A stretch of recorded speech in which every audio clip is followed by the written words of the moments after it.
Hello everyone, good morning. এখন বাজে সকাল 6:30।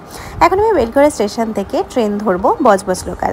আজকে আমার লোকেশন হচ্ছে বেহালা, তো তার জন্য আমি পৌঁছে যাব বেস্ট ব্রিজে, সেখান থেকে বেহালাতে যাব। এই দেখো টালিগঞ্জ, অনেক দিন বাদে এদিকে আসা হলো। এইদিকে আমার কাজ একদম নেওয়াই হয় না, যেহেতু আমার খুব পরিচিত একজন পুরনো ক্লায়েন্ট, তো তাকে আমি না করতে পারিনি।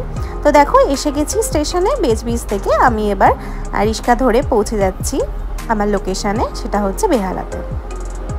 এই দেখো আজকে আমার মিষ্টি ক্লায়েন্ট, দেখো কতটা মিষ্টি দেখতে। হ্যালো দিদি, আজকে তোমার ছেলের অন্নপ্রাশন, কিরকম লুক চাও বলো? যেটা তুমি ভালো বুঝবে, আমি তোমার উপর ছেড়ে দিলাম। আচ্ছা, এমনি হালকার উপর না একটু গর্জিয়াস, কোনটা পছন্দ? দুপুরবেলা তো সেটাও তোমার উপর, হালকা। তো তোমরা তো শুনতেই পারলে যে ও পুরোটাই আমার উপর ছেড়ে দিয়েছে। আর যদি কেউ এরকম বলে যে তুমি তোমার মনের মতো করে সাজিয়ে দাও, তখন কিন্তু তাকে সাজানোর ইচ্ছা এবং এনার্জি দুটোই বেড়ে যায়। তো ওকে আমি আমার মতো করেই সাজাচ্ছিলাম।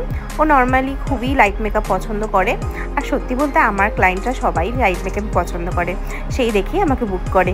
তো সেই অনুযায়ী ওকে আমি হালকা করেই সাজানোর চেষ্টা করেছি। ওর আইলিডটা অনেকটাই চওড়া ছিল, সেই জন্য ওকে আমি এরকম একটা আই লুক দিয়েছি, যেটা আমার পার্সোনালি খুব পছন্দ হয়েছে এবং দিদিরও খুব পছন্দ হয়েছে। দিদির ছোট বাচ্চা থাকা তরুণ দিদিকে মাঝে মাঝে উঠে ওকে ফিডও করাতে হচ্ছিল। তো তার মধ্যেই আমি চেষ্টা করেছি তাড়াতাড়ি করে যতটা সম্ভব ওকে ওর মেকআপ লুকটাকে ভালো করে দেওয়ার। তো দেখো তোমরা আমাকে জানাও ওর লুকটা কেমন লাগছে। আর ও বলেছিল লিপটা একটু নিউড হবে, তো সেইভাবেই ওর পছন্দ মতো আমাকে করার চেষ্টা করেছি। এই দেখো এই ছোট্ট পুচকে এতটাই মিষ্টি, ও সামনেই ছিল কিন্তু দেখতেই পাচ্ছ। এই দেখো ওর লুক।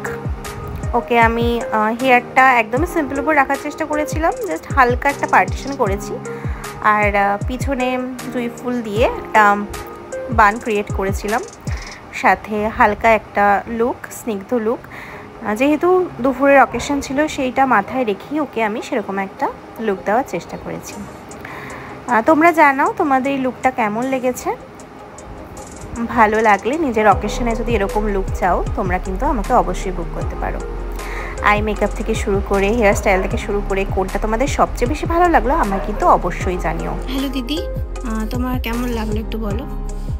খুব ভালো লেগেছে, যেরকম চেয়েছিলাম একদম সেরকমই লাগছে, খুবই ভালো লাগছে। Thank you so much. Satisfied, খুব তাড়াতাড়ি হয়েছে মেকআপটা। Thank you.